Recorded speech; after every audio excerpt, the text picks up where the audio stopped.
Run. আর কালো বিলাই তাকে গপাত করে ধরে ফেলে। এভাবে দৌড়ালে তো ভাই শেরে খান তোমাকে সালমান খানের মতো ধাক্কা দিয়ে খেয়ে ফেলবে। No problem bro, I will be pro. হ্যাঁ তা ঠিক, একবার না পারিলে দেখো শতবার। হয়েছে আর জ্ঞান দিতে হবে না। এই গল্পে আমাদের মুগলি ছোটবেলা থেকেই পশু পাখিদের সঙ্গে বড় হয়, একদম টারজানের মতো। আর সে পশু পাখিদের ভাষা বোঝে। এই জঙ্গল এতটাই ছেপ যে এখানে বাঘে হরিণে এক ঘাটে জল খায়। কি বলেন ভাই? কিরে সাদারের বাচ্চা? হেই, আমাকে তুই সাদারের বাচ্চা বলবি না প্লিজ। ইনি কার কথা বলছেন? আউচ, সরি ব্রো, অটোমেটিক সাদারের কথা বেরিয়ে যায় আমার। কি বলবো আর, আমি তো সাদার। লে হালুয়া, লে হালুয়া। বাট সুখের দিন হয় শেষ। সেখানে হঠাৎ চলে আসে শেরে খান, রয়্যাল বেঙ্গল টাইগার বেশ, আর সবাইকে ছেড়ে মারে। তোরা জন্তুরা মিলে মানুষের বাচ্চাকে কবে থেকে দত্তক নেওয়া শুরু করলি বে?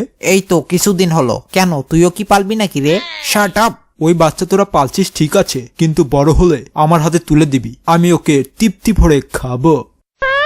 এটা শুনে মুগলির এনিমেল মা বলে, তোর মুখে জুতো শালা, যা এখান থেকে, নইলে তোকে জুতো পেটা করব। তোরা আবার কবে থেকে জুতো পরা শুরু করলি বে? সেটার হিস্টোরি শুনতে হলে জুতোয় বাড়ি খেতে হবে, খাবি? এই থ্রেট শুনে শেরে খান একটু ভয় পেয়ে তখনকার মতো ওখান থেকে চলে যায়। এদিকে শেরে খানের ওয়ার্নিং শুনে মুগলি নিজেকে বাঁচাতে তার ফ্রেন্ড কালা বিলাইয়ের সাথে সেই জায়গা থেকে অন্য জায়গায় চলে যায়। এই পথ যদি না শেষ হয় দেখতে পায়, আর কালো বিলাই মুগলিকে মাথা নিচু করে হাতিদের রেসপেক্ট করতে বলে। কি বলেন ভাই? কারণ এই হাতিরাই এই জঙ্গলকে এক সময় বাঁচিয়েছিল। এরপর তারা একটা মাঠের ভেতর আসে, আর তখনই আমাদের শেরে খান মুগলির ওপর অ্যাটাক করে। বাট আমাদের কালো বিলাই সেই অ্যাটাক কাউন্টার করে আর মুগলিকে পালাতে বলে। মুগলি দেয় দৌড়। এদিকে শেরে খান আর কালো বিলাইয়ের মধ্যে ফাইট হয়। কালো বিলাইকে হারিয়ে আমাদের শেরে খান মুগলির পেছনে ছোটে। আরে পাইছি মামা, তুমি আর শেষ। Run. তখনই শুধু মুগলি নয়, দৌড়াচ্ছিল মহিষও। সো মুগলি দেয় লাভ, আর মহিষের পিঠে চড়ে ওখান থেকে কেটে পড়ে। এদিকে মুগলি এসে পড়ে গভীর জঙ্গলে। তখনই তার ক্ষুধা লাগায়, কিছু ফল পেরে খেতে শুরু করে। বা তখনই একটা রেড পান্ডা কিছু খাবার ভিক্ষা চায়। এ ভাই, কিছু দে না রে ভাই, খুব ক্ষুধা লাগছে রে ব্রো। ওকে ব্রো, এই নাও। পেছন দিক দিয়ে পান্ডাদের দল তার ফলগুলো ডাকাতি করে পালায়, আর সে তাদের পিছু নেয়। আর তখনই একটা বিশাল অ্যানাকন্ডা নাগিন তাদের সামনে চলে আসে। নাগিন তখনই মুগলিকে তার ছোটবেলার হিস্টোরি শোনায়। আসলে মুগলির বাবাকে শেরে খান খেয়ে ফেলেছিল। তারপর শেরে খানের গায়ে আগুন লাগায়, সে মুগলিকে না খেয়েই দৌড় দেয়। আর তখন সেই ছোট্ট মুগলি বাইরে বেরিয়ে আসে এবং সেই কালা বিলাই তাকে মানুষ করে। আর এগুলো বলতে বলতে আমাদের অ্যানাকন্ডা নাগিন মুগলিকে পেঁচে ধরে, আর যখনই তাকে খেয়ে ফেলবে, আর ঠিক তখনই একটা ভাল্লুক এসে সাপটাকে কামড় দেওয়া শুরু করে। অন্যদিকে আমাদের মুগলি অজ্ঞান হয়ে যায়। A few inches later. এ ভাই, তুই কে রে? আমি হলাম ভাল্লুক দা। ভাল্লুক দা, তুমি এখানে কেন? আরে ভাই, তোমার আমি প্রাণ বাঁচাইলাম আর তুমি আমাকে বলছো এখানে আমি কেন? ও ওকে, থ্যাঙ্কস। আরে ভাই, খালি থ্যাঙ্কস বললে হবে না ব্রো। যেহেতু আমি তোমার উপকার করছি, তাহলে আমাকেও একখান উপকার করিয়ে দিতে হবে ব্রো। কি উপকার ব্রো? ওই যে উপরে দেখছো একটা মৌচাক, ওইটা আমাকে পেরে দিলেই হবে। আর এটা শুনে মুগলি বলে, बच्चे की जान लेना चाहते क्या मुझे बता दो। এরপর আমাদের মুগলি সেই মৌচাক পাড়া শুরু করে। আরে ভাই, আজ আবার কোন বান্দরকে উপরে তুলে দিলি? আরে ব্রো, বান্দর না, এটা মানুষের বাচ্চা। কও কি মিয়া?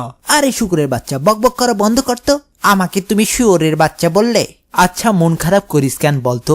আগে বলতো তুই কি? কেন, আমি শুয়োর। এখন বল তুই কার বাচ্চা?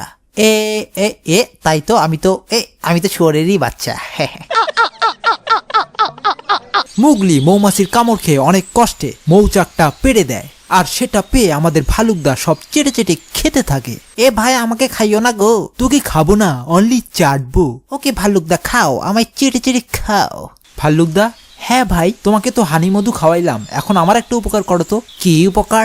অডিয়েন্সদের বলো ভিডিওতে একটু লাইক করতে। ওরা লাইক করতে কেন জানি ভুলে যায়। আর নতুনদের সাবস্ক্রাইব করতে বলো, কারণ মানুষ আমাদের পাশে আছে। এদিকে এক বান্দর এসে মুগলিকে বলে, এ ভাই, একটা কলা হবে? কলা?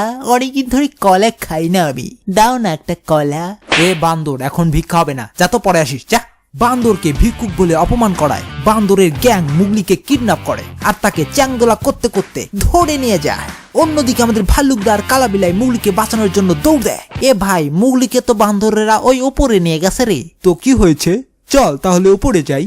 A few inches later. এ ভাই উপরে চড়তে চড়তে আমি মনে হয় উপরেই চলে যাই নাকি রে। এত হোপলেস হস না ব্রো, মনে রাখবি डर के आगे जीत है। মুগলিকে এদিকে বান্দরেরা তাদের প্রাসাদে নিয়ে যায়। মুগলি এটা দেখে তো প্রাসাদে ঢুকতে বেরিয়ে আসে বান্দরের রাজা হনু বান্দর। হ্যাঁ লিটল ব্রা, তুমি জানো আমি জানি তো তুমি একটা বান্দর আর কলা খাও খুব সুন্দর। হইছে এত প্রশংসা করতে হবে না ব্রো, এখন আমার একটু উপকার করো দেখি। কি উপকার? আমার একটাই উপকার করতে হবে, সেটা হলো প্রতিদিন তুমি আমাকে এক হালি করে কলা খাওয়াবে। কলার দাম জানো? কেন, কত? 30 টাকা হালি। তো কি হয়েছে? তোকে যে প্রতিদিন এক হালি করে কলা খাওয়াবো, সেই কলার টাকা কি তোর বাপে দিবে? এই ছোট মুখে বড় কথা বললি কেন রে? যদি কলা না আনিস তাহলে তোকেই আমি কলার মতো ন্যাংটো করে খাবো রে। কি বলেন ভাই? আর সেই সময় সেখানে চলে আসে আমাদের ভাল্লুকদা এবং হনু বান্দরের প্রশংসা শুরু করে। আরে হনু বান্দর রাজা, তোমাকে একবার দেখবো বলে ছাড়িয়ে দিয়েছি গাজা। এবং সেই সুযোগে মুগলি কালা বিলের সাথে আস্তে আস্তে সেখান থেকে কেটে পড়ে। বা তখনই এক বান্দরটা দেখে ফেলে, এ ভাই দেখেন ওই শালারা পালাচ্ছে। আর তখনই আমাদের হনু বান্দর তাদের পেছনে লাগে। বাট আমাদের মুগলি হয় উসাইন বোল্ট, সে দৌড় দিয়ে বান্দরের মতো গাছে গিয়ে ওঠে। আর আমাদের হনু বান্দর মাইনকের চিপায় আটকে যায় আর পুরো প্রাসাদ তার উপর ভেঙে পড়ে। মরবে।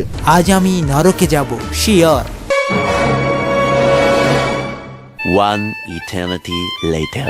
এত কিছু ঘটার পর আমাদের মুগলির অনেক সাহস বেড়ে যায়। তারপর মুগলি লোকালয় থেকে একটা মশাল চুরি করে শেরে খানকে মারার জন্য যায়। আর আমাদের শেরে খানও তার সামনে চলে আসে আর পেছনে তাড়া করে। মুগলি গাছে উঠেই ট্রাপ তৈরি করা শুরু করে। এক পর্যায়ে শেরে খান মুগলির সামনে চলে আসে আর বলে, তোর খেল খতম মুরগি। তুই কি মূর্খ নাকি রে? কেন রে? আমার নাম মুরগি না, আমার নাম হচ্ছে মুগলি।